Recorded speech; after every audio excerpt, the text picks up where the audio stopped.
Chances are by now you've seen GitHub or at least visited it in some capacity or another. In fact, if you don't use GitHub, you might even feel like the only web designer left out there that doesn't. Still, if you've never really worked with it, you might not have a great idea of exactly what it is. Some people have referred to GitHub as a publishing tool, while others might refer to it as a version control system, and still other people might describe it as a collaboration platform. Well, actually, GitHub is all of those things in one form or another. At its very core, GitHub is a web-based hosting platform for Git repositories. Git is a popular version control system that's widely used among programmers and developers for developing and maintaining code. Now, GitHub is built on top of Git, and it allows you to have both local and remote copies of your projects. So in that sense, it's very much a cloud-based Git service. Now, I know that sounds really boring, but it's also a lot more than that, though. So let's take a brief tour of GitHub and check out some of its important features. So here we are at GitHub, and this is exactly what the website looks like if you visit it without first signing in. If you don't have an account already, one of the first things they want you to do is get an account. So they really want you to sign up. If you scroll down a little bit, they give you some reasons about why you love GitHub, some of the features that it has, and it talks a little bit about the desktop application as well that we'll be using a little bit later on. Now, if you go up to the very top of this, they've got a little submenu up here. The first one is features, and if you click on that, it'll go through in a little bit more detail some of the features that are just awesome about GitHub. Now, some of these are more geared toward developers than designers, and some of them you'll read and you'll go, I have no idea what this is talking about if you're not a developer or a programmer. However, all of these features are really, really cool and can help you out within your workflow. Now, if you want to see what other people are doing on GitHub, you can click Explore. When you click Explore, the very first thing that shows you all these showcases. So things like text editors that people have put together, CSS preprocessors is typically on here, although I don't see it now, so this rotates.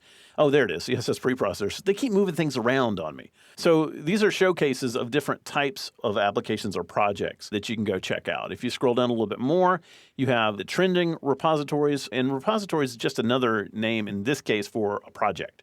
So it's the page for that particular project. In this case, Popcorn, Guardian's Scribe framework. And we also have the repositories that have been starred by the GitHub staff. So these are the ones that they think are really, really cool.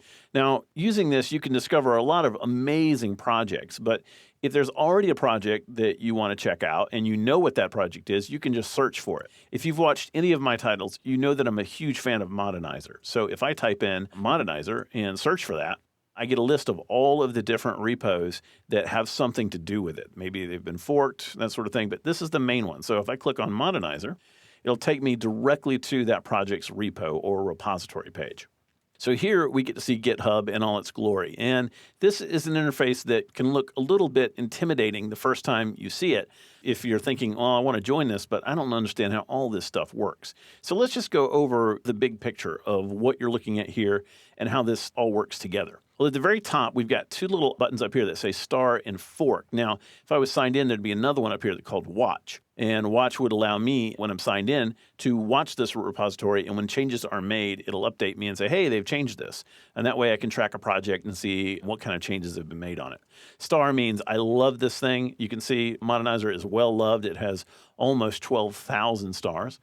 And Fork means I want to make a copy of this and I want to start working on it myself. So if you have an account and you wanted to take Modernizer and maybe add some functionality to it or create a different version of it based on what they're doing, you could fork this and just start working on it yourself, totally independent of this, which is really, really cool. If I scroll down a little bit, there's a README file involved in this project that tells you a little bit more about it. It's almost like documentation, but it's really sort of a big overview of what Modernizer is and kind of how it works. There's also on the side here a wiki.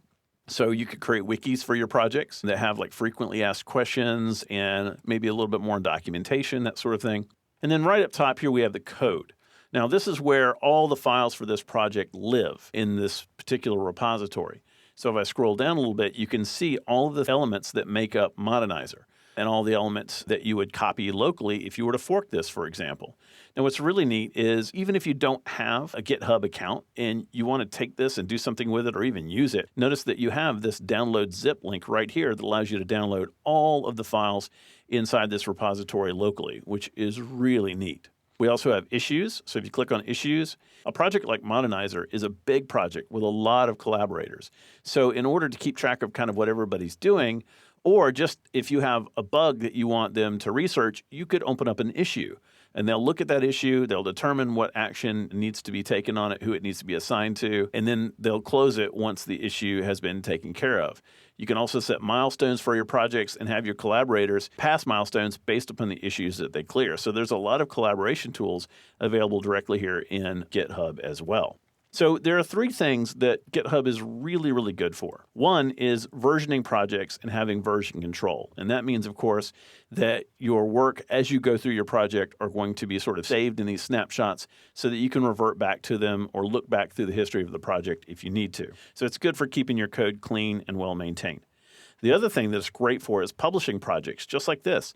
Modernizer is published to GitHub. I, as a user, can download it and do what I want to do with it, install it, work with it, even customize it myself if I want to. So it's really good for publishing projects that you want to make available open source or to the public. And it's really good for collaborating with teams.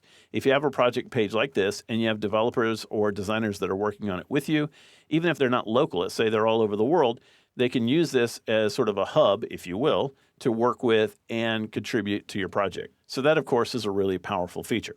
All right, so now that we know a little bit more about what GitHub can do, let's set up an account and install it.